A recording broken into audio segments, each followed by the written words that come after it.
आज हम लोग इलेक्ट्रोकेमिस्ट्री के सेकेंड पार्ट की बात करेंगे, सेकेंड वीडियो की बात करेंगे, जिसमें हमारी टॉपिक होगी type of conductor and factor affect there conductance. इसमें बात करेंगे कितने तरह के कंडक्टर होते हैं और कौन कौन से फैक्टर हैं जो कंडक्टेंस को इफेक्ट करते हैं।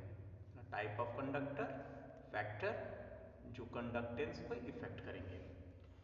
पिछले टॉपिक में हम लोगों ने बात किया था इलेक्ट्रोकेमिस्ट्री के इंट्रोडक्शंस के बारे में, जिसमें हम लोग देखे थे कंडक्टर क्या होता है, इलेक्ट्रोलाइट्स क्या होता है और उनके कंडक्टेंस के बारे में।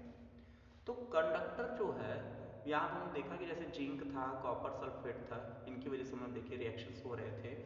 और यहाँ पर हम लोग को जो है कुल दो तरह के कंडक्टर्स के बारे में हम लोगों ने नोटिस आउट किया कि जिंक एक तो मेटल है और कॉपर सल्फेट एक आयनिक कंपाउंड है। तो जो मेटल है उसका जो निकलता है वो निकलता है मेटेलिक कंडक्टेंस, और जो आयनिक कंपाउंड है उसको कहते हैं आयनिक कंडक्टेंस। बात होती है व्हाट इज कंडक्टेंस।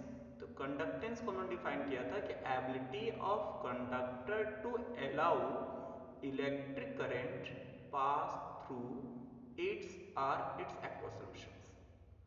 तो यहाँ पे हम लोगों ने बात किया कि जब कोई भी कंडक्टर की जो एबिलिटी होती है इलेक्ट्रिक करंट को पास कराने की, वो उसका क्या कहलाता है, कंडक्टेंस कहलाता है।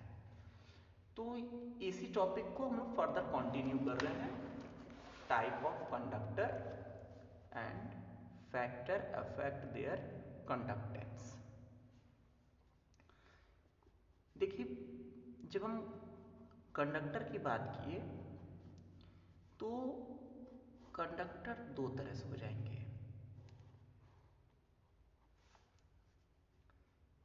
एक हो जाएगा मेटल और दूसरा हो जाएगा आयनिक कंपाउंड।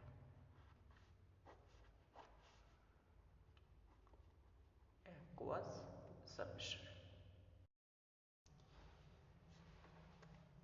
जो मेटल होता है, मेटल की बात करेंगे तो मेटल में जो इलेक्ट्रिसिटी पास होती है, यहाँ पर जो इलेक्ट्रिसिटी पास होती है यह होती है बाय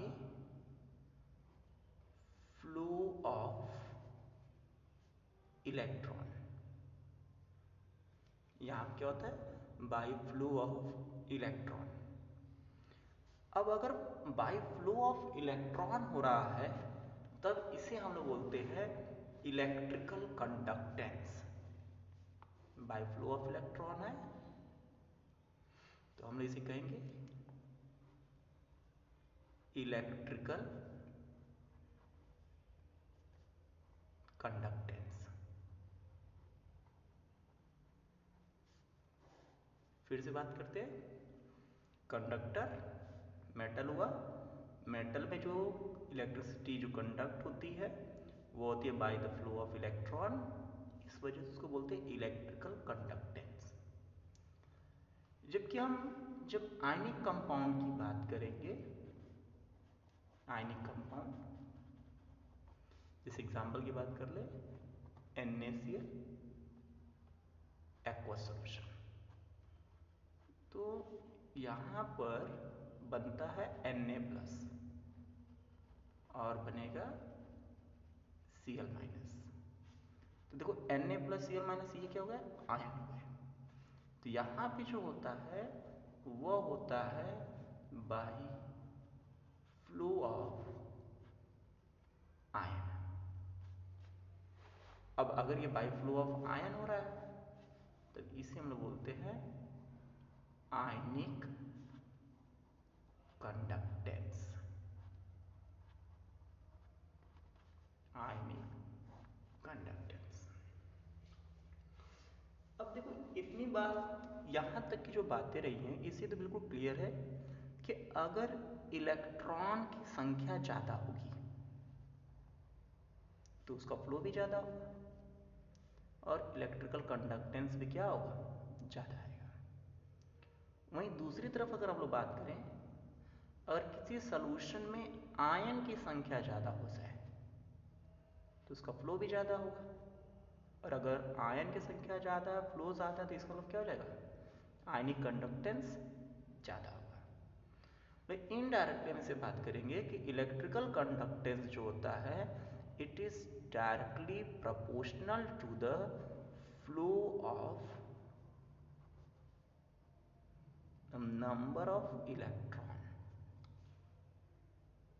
मतलब जितना ज़्यादा इलेक्ट्रॉन्स के नंबर फ्लो करेंगे उतना ज़्यादा आपको क्या मिलेगा, इलेक्ट्रिकल कंडक्टेंस मिलेगा। जबकि आयनिक कंडक्टेंस की बात करेंगे तो ये होगा डायरेक्टली प्रोपोर्शनल हो जाएगा फ्लो ऑफ, यहां बात करते हैं अमाउंट का, अमाउंट ऑफ आयन। यहां पर हम लोग बात करेंगे अमाउंट ऑफ आयन। अमाउंट इसलिए ले रहे हैं क्योंकि हम लोग बात करेंगे in the term of mole. यहाँ पे बात मोल में ही होगी but it will be countable. जैसे अगर आप कोई एटम लोगे ना, तो एक एटम अगर 2 इलेक्ट्रॉन को लॉस कर रहा है, 2 पॉजिटिव आयन्स बना रहा है, तो हम वहाँ पे 2 इलेक्ट्रॉन कंसीडर करते हैं। ये एटॉमिक टर्म में चलता है। जबकि इसको हम बात करें तो ये मोलरिटी में चलेगी, इसलिए इसको हम लोग अमाउंट के टर्म में ले रहे हैं। इनको ओवरऑल हम बात मोल में ही करेंगे। जब मोल में बात करेंगे तो ये फराडे में चला जाएगा और ये आयंस में, ठीक है। तो देखिए हम लोग बात किया flow of number of electron और ये flow of amount of ion. तो इसको समराइज कर ले। There are the two types of conductor, there are two types of conductor, metal and ionic conductor, ionic compound conductor. Metal conductor, ionic compound aqua solution conductors. metal metal conduct electricity by flow of electron, but ionic compound conduct electricity by flow of ions. Electrical conductance directly proportional to the flow of number of electron, और यहाँ बात करेंगे तो ये हो जाएगा flow of amount of ion. अब हमको बात करनी है फैक्टर की। तो अब देखो बहुत सिंपल सी बात है, इलेक्ट्रिकल कंडक्टेंस को इफेक्ट करने वाले वो सारे फैक्टर होंगे जो नंबर ऑफ इलेक्ट्रॉन को इफेक्ट करेंगे, जो नंबर ऑफ इलेक्ट्रॉन को इफेक्ट करेंगे। जैसे पहला हम लोग बात करते हैं, पहला तो अगर आप किसी भी मेटल की बात करोगे तो अलग अलग जो मेटल होते हैं उनके पास आयनाइज होने की, दैट मीन्स इलेक्ट्रॉन को लूज करने की अलग अलग टेंडेंसी होती है। उनकी क्या होगी, इलेक्ट्रॉन को लूज करने की अलग अलग टेंडेंसी होती है, जो डिपेंड करता है उनके नेचर पर। नेचर, नेचर का मतलब इलेक्ट्रोपॉजिटिव नेचर, एंड जो मेटल का जो स्ट्रक्चर होता है, शेप होता है, जो इसमें एटम की पैकेजिंग होती है, जिसको बोलते हैं मेटालिक लैटिस। तो मेटालिक लैटिस के स्ट्रक्चर पर, तो यहां से हम लोग को पहला पॉइंट क्या मिला, इलेक्ट्रिकल कंडक्टेंस को इफेक्ट करने वाला पहला फैक्टर है nature and structure of metal. अगर वो एक अच्छा इलेक्ट्रोपॉजिटिव होगा तो इसलिए इलेक्ट्रॉन को लूज कर लेगा। स्ट्रक्चर की बात करेंगे कि उसकी जो मेटालिक बॉन्डिंग हो रही है उसमें वो इलेक्ट्रॉन को लूज कैसा कर रहा है। जैसे एग्जांपल की बात करें, गोल्ड की बात करें, सिल्वर की बात करें, तो इनमें क्या होता है कि इनमें जो इलेक्ट्रॉन का जो प्रेजेंस होता है वो ज़्यादा क्वांटिटी में फ्री होता है। तो अब अगर ज़्यादा क्वांटिटी में फ्री है दैट मीन्स वो हाईली फ्री होता है, तो वहाँ पर उसकी कंडक्टेंस हमको अच्छी मिलेगी। दूसरा हम लोग बात करेंगे number of valence electron, number of valence electron.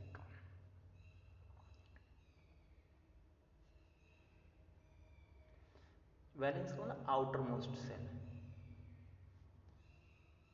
Outer most shell, जिसके आउटर मोस्ट सेल में जितना ज़्यादा हमारा क्या रहेगा, इलेक्ट्रॉन रहेगा, वो उतना अच्छी क्वांटिटी में क्या करेगा, फ्लो कराएगा नंबर ऑफ इलेक्ट्रॉन्स का। तो वैलेंस सेल, अब जैसे अगर किसी के आउटर मोस्ट सेल में अगर सिर्फ एक ही इलेक्ट्रॉन है, कंडक्टिंग इलेक्ट्रॉन जो एक ही होगा, तो उसकी कंडक्टेंस कम आएगी इन कंपेरिजन टू द जिसके पास दो इलेक्ट्रॉन आउटर मोस्ट सेल में होंगे, क्योंकि वैलेंस इलेक्ट्रॉन ही क्या होते हैं, ट्रांसफर होते हैं, बॉन्डिंग में जाते हैं या ट्रांसपोर्टेशन होता है। तो अगर नंबर ऑफ वैलेंस इलेक्ट्रॉन जो है अगर किसी में ज़्यादा होगा तो उसकी भी क्या होगी, कंडक्टेंस ज़्यादा होगी। तीसरा हम लोग बात करते हैं टेम्परेचर। टेम्परेचर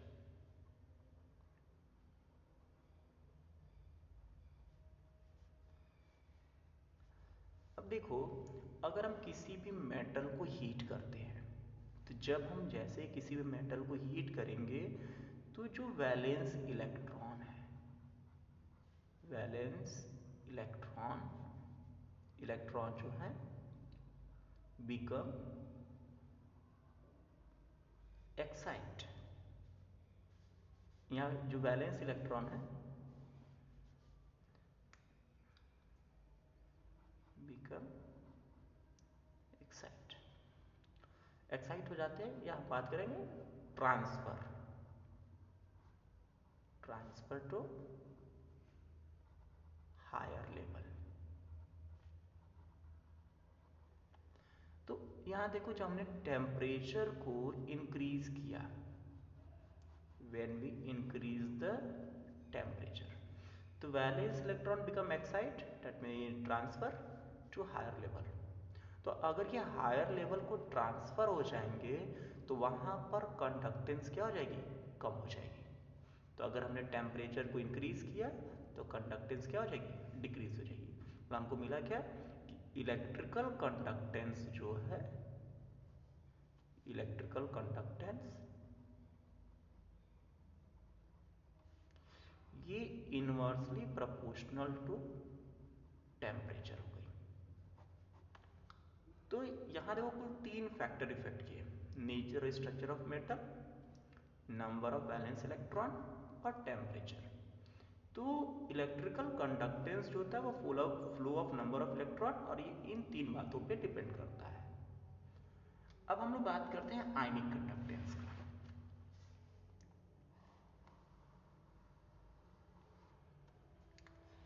तो आयनिक कंडक्टेंस की बात कर रहे हैं, तो यहाँ ध्यान दो, हम लोगों ने क्या यूज किया यहाँ पर, आयनिक कंपाउंड, आयनिक कंपाउंड। तो आयनिक कंपाउंड का जब एक्वस सोल्यूशन बनाओगे तो वो आयनाइज होता है, वो क्या होगा, आयनाइज फॉर्म में जाएगा। तो जब वो आयनाइज फॉर्म में जाएगा तभी क्या होगा, फ्लो ऑफ इलेक्ट्रॉन होगा। तो यहाँ पे भी सारे फैक्टर जो नंबर ऑफ इलेक्ट्रॉन और उसके फ्लो को इफेक्ट करेंगे वो किस में आएंगे, आयनिक कंडक्टेंस में। जैसे हम लोग पहला बात करेंगे, फर्स्ट पॉइंट्स। तो पहला हम लोग बात करेंगे नेचर ऑफ इलेक्ट्रोलाइट्स। हम लोग बात करेंगे नेचर ऑफ इलेक्ट्रोलाइट।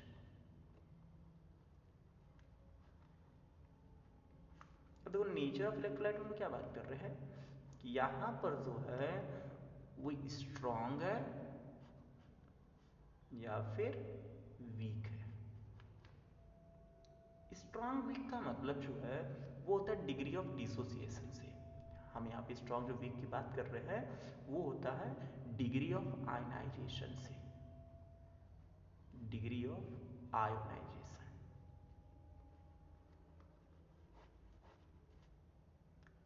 जब कोई भी जिसका आयनाइजेशन ज़्यादा अमाउंट में होता है उसको बोलते हैं स्ट्रॉन्ग, जो कम आयनाइज होगा उसको बोलेंगे वीक। तो पहला हम बात कर लेते हैं नेचर ऑफ इलेक्ट्रोलाइट्स। तो यहाँ जिसका डिग्री ऑफ आयनाइजेशन, जिसको हम रिप्रेजेंट करेंगे अल्फा से, हाई होगा, उसका कंडक्टेंस जो है ये भी क्या होगा, हाई होगा। मतलब degree of dissociation directly proportional to the conductance. दूसरा पॉइंट से हम लोग बात करेंगे सेकेंड पॉइंट्स का। तो सेकेंड पॉइंट की हम जब बात करेंगे तो इसमें हमारा आता है size of ion. Size of ion,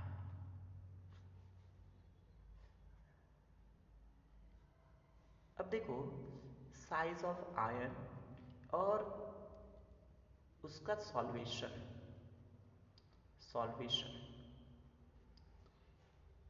ये जो है हमारा मोबिलिटी को इफेक्ट करेगा, क्योंकि जिसकी साइज बड़ी होगी उसकी मोबिलिटी कम होगी। छोटे आयन इजिली पास आउट होंगे और बड़े आयन इजिली पास आउट नहीं होंगे। तो यहाँ पे जो साइज ऑफ आयन होगा एक फैक्टर ये हो जाएगा, ये भी क्या हो जाएगा, ये हो जाएगा आपका इनवर्सली प्रोपोर्शनल में चल जाएगा। जो छोटा होगा उसकी कंडक्टेंस आसानी से होगी। इसके बाद हम तीसरे पे बात करेंगे,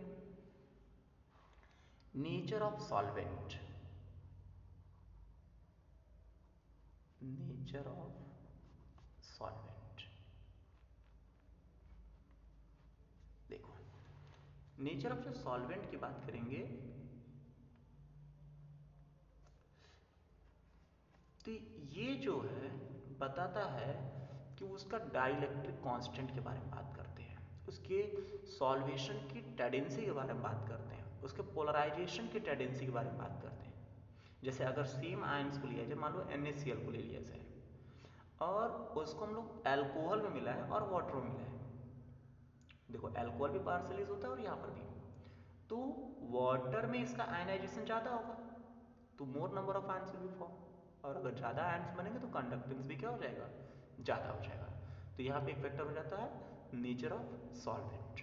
और इसकी जो है विस्कोसिटी, विस्कोसिटी का मतलब होता है एक तरह से, क्योंकि जो लिक्विड होता है वो लैमिनर मोशन करता है, एक तरह से लेयर के फॉर्म में करता है, और उसी को हम लोग कहते हैं क्या है, वहाँ पे जो होता है जो लैमिनर, जो हमारा उनके बीच में जो फ्रिक्शन लगता है उसको हम लोग विस्कोसिटी बोलते हैं। तो अगर विस्कोसिटी ज़्यादा होगी तो मोमेंट कम होगा, मोमेंट कम होता है कंडक्टेंस भी क्या हो जाएगा, कम हो जाएगा।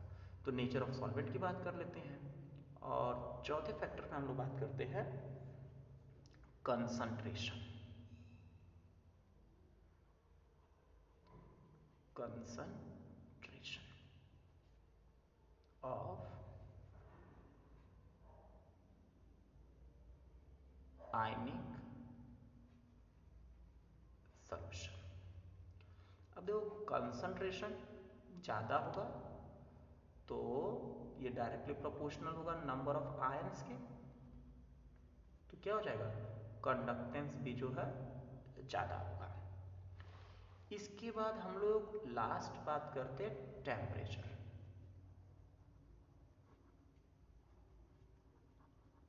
टेम्परेचर, तो जब हम लोग टेम्परेचर की बात करेंगे तो यहाँ पे जो है जो टेम्परेचर है वो क्या करेगा, डायरेक्टली यहाँ पे जब टेम्परेचर हम लोग इंक्रीज करेंगे तो टेम्परेचर की वजह से हमारा जो है डिग्री ऑफ आयनाइजेशन बढ़ेगा for the weak electrolyte, degree of ionization, ionization बढ़ेगा।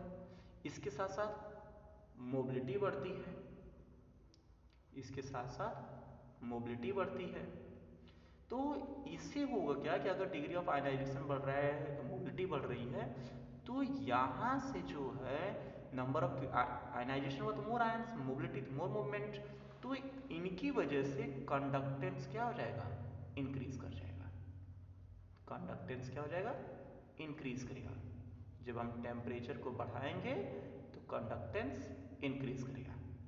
अब यहाँ पर ध्यान से देखिए, यहाँ जब हम टेम्परेचर बढ़ा रहे थे तो वैलेंस इलेक्ट्रॉन हायर लेवल को ट्रांसफर हो गया, तो इलेक्ट्रिकल कंडक्टेंस जो था inversely proportional to the temperature. जबकि यहाँ हम लोग बात करें तो ये क्या हो जाता है कि जब हम टेम्परेचर किसी आयनिक सॉल्यूशंस का बढ़ा रहे हैं तो उसका डिग्री ऑफ आयनाइजेशन बढ़ता है, जिसकी वजह से कंडक्टेंस भी क्या हो जाता है, बढ़ जाता है। वहाँ पे डिग्री ऑफ आयनाइजेशन बढ़ रहा है। यहाँ ये एक काफ़ी इंपॉर्टेंट टॉपिक्स है, यहाँ से ये काफ़ी एक इम्पॉर्टेंट क्वेश्चन भी है और बार बार पूछा गया है बोर्ड में कि यहाँ पे जब हम टेम्परेचर को जब जब हम टेम्परेचर को इंक्रीज करते हैं, टेम्परेचर को इंक्रीज करते हैं तो आयनिक कंडक्टेंस जो है वो इंक्रीज करता है, लेकिन इलेक्ट्रिकल कंडक्टेंस डिक्रीज करता है। वाई? तो इसका मेन रीजन यही है कि जब हम टेम्परेचर बढ़ाएंगे तो वैलेंस इलेक्ट्रॉन हायर लेवल को ट्रांसफर हो जाएंगे, तो इलेक्ट्रिकल कंडक्टेंस कम, और वहीं पे जब टेम्परेचर बढ़ाएंगे तो आयनाइजेशन बढ़ जाएगा। तो आयनाइजेशन अगर बढ़ जाएगा तो वहाँ पे क्या हो जाएगा, हमारा जो है कंडक्टेंस बढ़ जाता है। ठीक है, हम लोग अगले टॉपिक में मिलते हैं, फिर से बात करेंगे मेजरमेंट्स ऑफ कंडक्टेंस के बारे में, और कंडक्टेंस, रेसिस्टेंस, और बात करेंगे रेसिस्टिविटी। तो ये सारे टॉपिक्स को हम लोग फिर अगले टॉपिक में कवर करेंगे।